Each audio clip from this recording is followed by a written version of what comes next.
Salam damai sejahtera dalam kasih Yesus Kristus. Firman Allah berkata dalam Lukas 18 ayat yang ke-8. Aku berkata kepadamu, ia akan segera membenarkan mereka.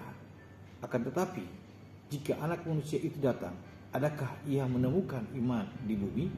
Pertanyaan ini menyambung daripada perumpamaan yang disampaikan mengenai seorang janda yang meminta haknya dibela.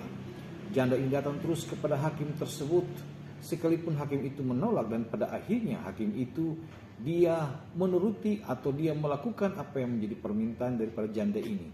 Dan perumpamaan ini menegaskan mengenai doa yang dinaikkan dengan tidak jemu-jemu. Dalam ayat yang ke-8, Yesus katakan Allah, Tuhan akan segera membenarkan mereka bagi orang yang siang malam berseru kepada dia.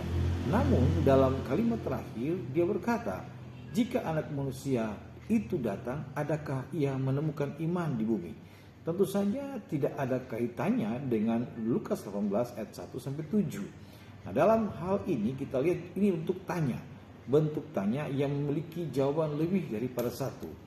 Dan dalam konteks Lukas 18 ini tidak bisa dilepas dari Lukas 17, di mana pertanyaan daripada orang Farisi mengenai kedatangan Tuhan.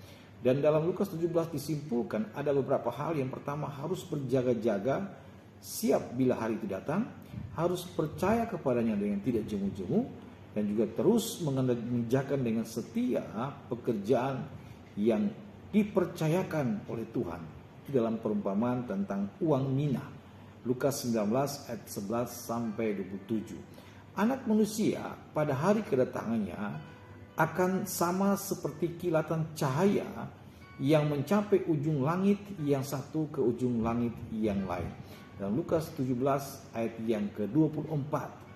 Artinya bahwa terangnya akan mampu menyelidiki sampai lubuk hati manusia yang terdalam. Itu sebabnya dikatakan, adakah anak manusia menemukan iman di bumi? Tuhan Yesus disebutkan anak manusia. Anak manusia, Allah yang berinkarnasi, menjadi daging, menjadi manusia. Dan dia datang untuk suatu misi yang besar, misi kasih. Sehingga dalam firman Tuhan ditegaskan bahwa Yohanes 3:13, tidak ada seorang pun yang telah naik ke sorga selain daripada dia yang telah turun dari sorga, yaitu anak manusia. Istilah anak manusia sebagai ganti diri untuk menunjukkan kerendahan hati. Istilah anak manusia menunjukkan hubungan antara sorga dan dunia. Sorga dan dunia ini dalam penglihatan Yakub ketika dia lari dari rumah bapaknya dan dia lari ke rumah Laban pamannya, dia mendapatkan penglihatan. Ada tangga yang menghubungkan sorga dan bumi, dan malaikat turun naik. Dan saat itu merupakan suatu nubuatan bahwa akan ada tangga yang menghubungkan ke sorga dan bumi. Dan itu dijelaskan oleh Yesus kepada Nathanael bahwa dialah adalah tangga itu yang menghubungkan sorga dan bumi. Di dalam bahasa Ibrani memakai kata sulam yang mengertikan lambang kepengantaraan Kristus. Jika anak manusia datang ke dunia, adakah ia mendapati iman di bumi?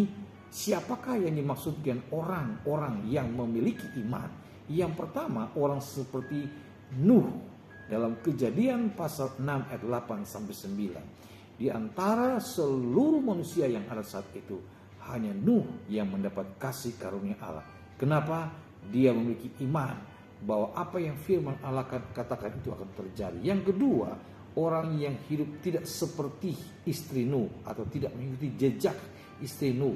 Dalam Lukas 17 ayat 32. Siapa istri Lot ini? Istri Lot adalah seorang yang dipesankan oleh malaikat, lari, jangan pandang ke belakang lagi, jangan lihat Sodom karena Sodom dan Gomora akan ditunggang balikan. Tetapi dia menoleh ke belakang, dia mengingat akan harta kekayaannya, dia mengingat akan semua kenang-kenangan yang ada di Sodom dan Gomora.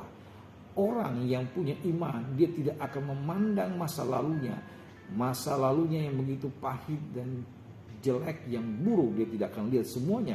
Sebagaimana Rasul Paulus katakan dalam Filipi pasal 3, aku melupakan semuanya dan memandang kepada panggilan surgawi. Orang yang ketiga adalah orang yang tidak jemu-jemu berdoa dan terus mengerjakan tugasnya dengan setia.